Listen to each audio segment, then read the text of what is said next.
So this is question 6 from 2020, step 2. It's another matrix question, so let's go ahead and do it. It's talking about traces of matrix, which is defined to be these two numbers added together, and then the determinants, which I'm sure we all know is this AD minus BC business.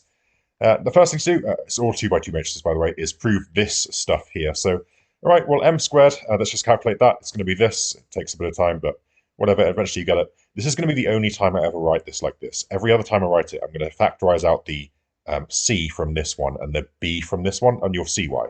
It creates C into A plus D, and then here B into A plus D, which is going to be very helpful. But anyway, moving on. We now get that, of course, that the trace of m squared is this one plus this one, which is just this, because the cross terms go together, and you just end up with that. And the determinant of m, of course, is just AD minus BC, and the trace of m is just A plus D. So when you square the trace of m, which is what this means, it means trace of m all squared, you get this, you square it out to get this. And like I said, determinant of m is AD minus BC. If we do 2 lots of that and take it away from this, it's going to look a bit like this, which, what you know, ends up being exactly what trace of m squared is. And so that is proved. Just a really nice little warm-up to the question. Good. Next, we have to do some more proofs. Now, this is where people who were with me during the Tamura practice will recognize this business. This is if and only if, and this is if and only if. So we actually have 4. To do this entire thing, we actually have 4 things to do. We have to do if this, then that. Then we have to do if this, then that. Then we have to do if this, then that. Then if this, then that. Right? We have to go both ways for both, because if and only if means if one way and if the other way. Right? So firstly, let's just stick to this line first. We have to show if this thing, then this thing, and if this thing, then that thing. And I'll do the second one first, just because I've written it down there. I've also got m squared. Remember, we calculated it on the previous slide. It's going to be this, with the factorized terms out. Now, if m squared equals I, that means one of 2 things is true for these 2 terms. Right? If m squared is I, that means this is 0 and this is 0, which either means a plus d is 0, because that would make them both 0 immediately, or b and c are both 0. So now we have quite a lot of cases to consider all of a sudden. We also, of course, need this plus this to equal 2. And we need these 2 things to be equal to each other. We need them to both to be equal to 1. So, okay, let's think about this then. So, okay, so if m squared equals I, we have either of these 2 cases. Let's do this one first. Nope, apparently let's do this one first. Just put the slides in the wrong order, maybe, but that's okay. If a plus d equals 0, that makes both these things 0. Fantastic. It also, of course, means that the trace of m is defined to be 0, because the trace of m is just a plus d. So, okay, well, that's the first one ticked off, if we're in this case. The determinant of m, well, now we can think about the trace of m squared. The trace of m squared is just 2, because m squared, remember, is the identity matrix. So it's 1, 0, 0, 1. So the trace of m squared is just 2. Which means we can set up, using this equation up here that we proved before, we can set up 2 equals 0 squared minus 2 times det m, and therefore det m is minus 1. So if we're in this case, then we've shown this line to be true. What if we're in this case instead, b equals c equals 0? Well, that means that all of this becomes 0 except for the entire m squared thing just becomes this, essentially. So therefore, a squared plus d squared is equal to 2, because why is it equal to? Oh, from here, sorry, from here it must be equal to 2. We must add these 2 things up to get 2, because m squared is I, right? So, okay, that also means a squared is 1 and d squared is 1. Now, they can't both be 1, can they? Because m isn't plus minus I, so they can't both be 1. One of them has to be 1, and the other one has to be minus 1. But the thing is, in that case, where one of them is 1, one of them is minus 1, in both cases, the trace is definitely 0, because 1 plus minus 1 is 0, and so is minus 1 plus 1.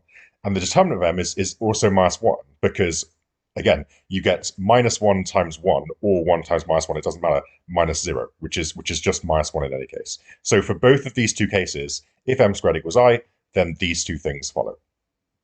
So, okay, the next one, I actually don't think I really needed much of this at all. I think I wrote it down and decided that I didn't really need it. But anyway, the next bit, of course, will be the other way. If the trace and the determinant are what they are, then show that m squared is I, but m isn't this thing here. So again, let's go through this step by step. So if the trace of m is 0, we know this happens, and if that's minus 1, we know this happens. We can now set up this equation up here, because the trace of m squared, now we don't know anything about m squared, because we're working left to right, of course, but we do know that it's going to be 0 squared, because the trace of m is 0, by definition, minus 2 times minus 1, because of this, again. So the trace of m squared is 2, so we know that much. And we also know the trace of m squared is this plus this, so we know that must be equal to 2 now. And now what we can also say, of course, is that from here, A equals minus D. So you could write something a bit like this. So the matrix definitely isn't the identity, or minus the identity, because these 2 things can't ever equal 1 or minus 1 at the same time. So that's good. So that's progress. So we've shown this bit now. So now m squared equals I business needs showing. So of course, if we plug in the fact that m squared, so where am I getting this? Sorry, where am I getting this from? Oh, of course, because a plus d equals 0. A plus d equals 0 means that, again, this is where this factorized term is coming out super helpful. That means both of these terms are 0. And now what we can argue here is, because a equals minus d, that means a squared equals d squared, because negative squares are the same thing as positives, which means this term and this term are the same. And we know they have to add up to make 2. And what's the same thing that adds up to 2? Well, that's 1. 1 plus 1 is 2. So therefore, we can argue that m is 1, 0, 0, 1. And I think we've just about shown it as required. Good. And now we have to do the same thing with this. We have to go to the left, and then we have to go to the right. I think I pointed in the wrong directions there, but that's fine. So we have to show if this, then that, and then we have to show if this, then that. I think I'm actually going to do the top one first, apparently. If m squared equals minus I. So let's start here. So what do we know if m squared equals minus I? We, of course, know that the trace of m squared is minus 2, because if m is minus I, it's minus 1, 0, 0, minus 1, and these two diagonals add up to minus 2. So that's good. So we know that. We can now start maybe using this formula a little bit. We also know that a plus d is 0 or b equals c equals 0, because, again, these two terms have to be 0. So either that bracket is 0 or the b and the c are 0. And we'll do the cases again just like before. So if a plus d is 0, then we get the trace of the original m is 0 by definition. This is very similar to the working we did on the previous slide. And I guess we also need this, though I'm not entirely sure I'm going to end up using this. But anyway, down from here, we can now use this formula because we have trace of m squared and we have trace of m. So the determinant of m is therefore 1. Just rearranging that, which is fantastic, because that's what we want to show. So if we're in this case, so if this and it's this case, then this is all done. Now, what if this case instead? B equals c equals 0. That gives you m squared as of this kind of a form, which means that, of course, a squared plus d squared equals minus 2, because you know the trace of m squared has to be minus 2. But that's actually impossible, because a and d are both real numbers.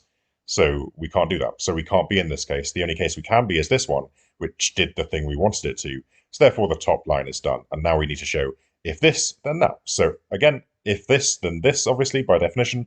And if this, then this, fine. The trace of m squared, of course, is going to be from this formula here. Trace of m is 0. Determinant of m is 1. So we get this, which is going to be minus 2.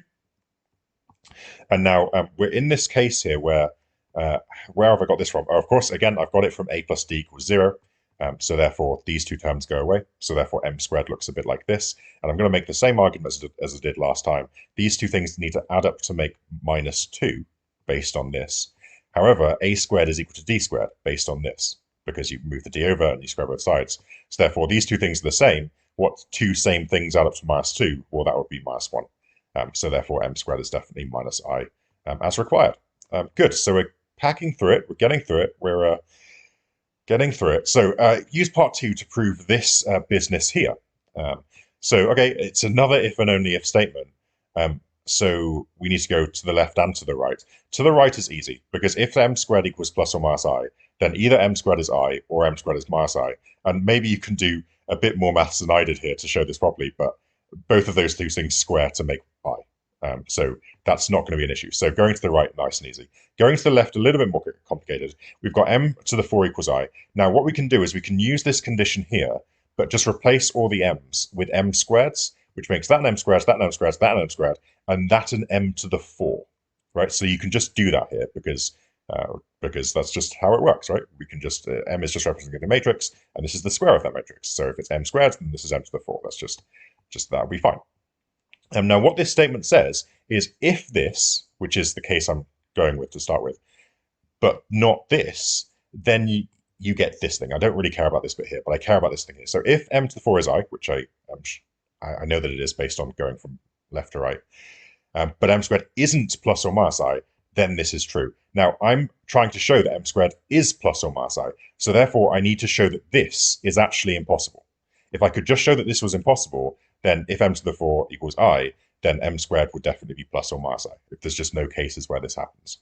So okay, let's consider that m squared equals minus 1. Now, this is actually where I had to learn a brand new thing about matrices that I didn't realize that I didn't know, and also had never thought about before. But the determinant of a basic matrix M like this is that If you square that, you get this. And if you do some algebra, you get this. So I'm just doing a little bit of squaring in algebra there. That's all fine. Now, let's think about the determinant of m squared. M squared is this thing here.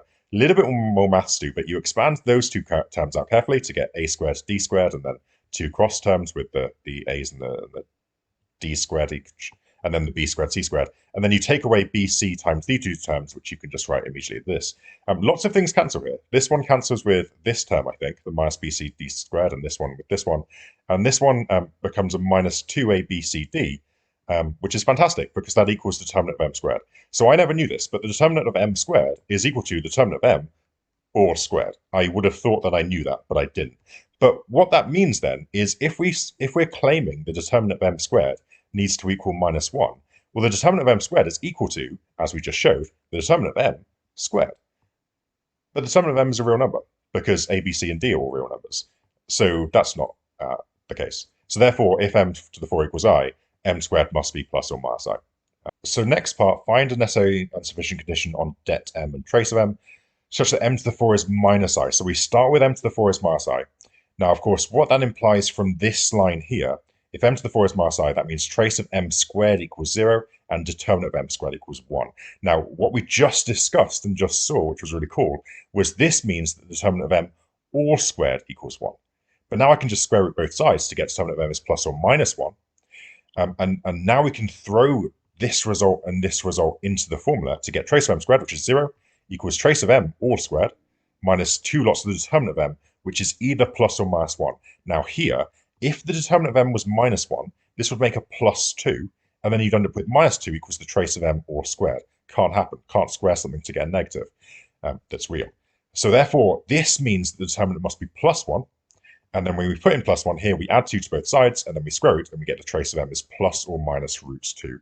So really cool, really interesting. And also, no, sorry, okay. So I've shown this, I think I've shown that these are now necessary conditions. If you start with this, then you end up here. Are they sufficient? Well, I think I can just argue that based on the fact that everything I did here was either just using equalities or using reversible if and only if statements all the way up to the top, I think I can argue that it's therefore just sufficient. Nothing I did here wasn't just reversible. These are all just kind of equalities, and I can square root, I can square both sides, I can do all that. These are if and. I've drawn single arrows here, but they do work both ways because of all these both way arrows. And so therefore, I think we can get from here all the way back up to there, just doing the same thing backwards and just arguing every step is reversible.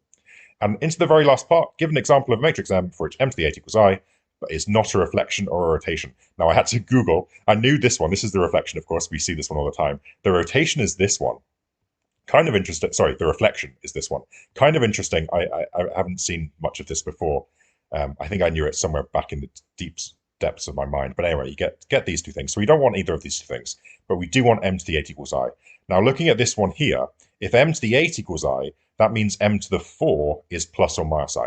Now, based on the last thing that we did, because I know how step questions like to work, I'm going to use this case, m4 equals minus I. Because I just showed that if m4 equals minus I, that definitely means the determinant of m is 1 and the trace of m is plus or minus 2. And that gets me all the way down to m immediately, which is the kind of thing that I want. So that's amazing. So that's good that we got that far. So now, okay, well, let's just try and make a matrix that does this and doesn't do either of these two things. So, okay, let's set up the matrix. If trace of m is, let's just go with root 2. I can just do this, right? Root 2 plus 0 is root 2. Now, how do I get the determinant to be 1? Well, root 2 times 0 is currently 0. So I need a minus 1 to do a minus minus 1 from here. So let's just make a minus 1 and 1. And according to all the theory, this should work. I'm certainly not going to test it, but according to the theory, at least I'm not going to test it by hand. I probably should have thrown it into Wolfram Alpha, shouldn't I? But according to the theory, this should work. It's definitely not one of these, because of course these two things don't match, which they need to be, well, or it's not root 2 minus root 2, which would have, yeah, sure. So I think this is okay, and that's the whole question done. Thanks for watching, and I'll see you next time.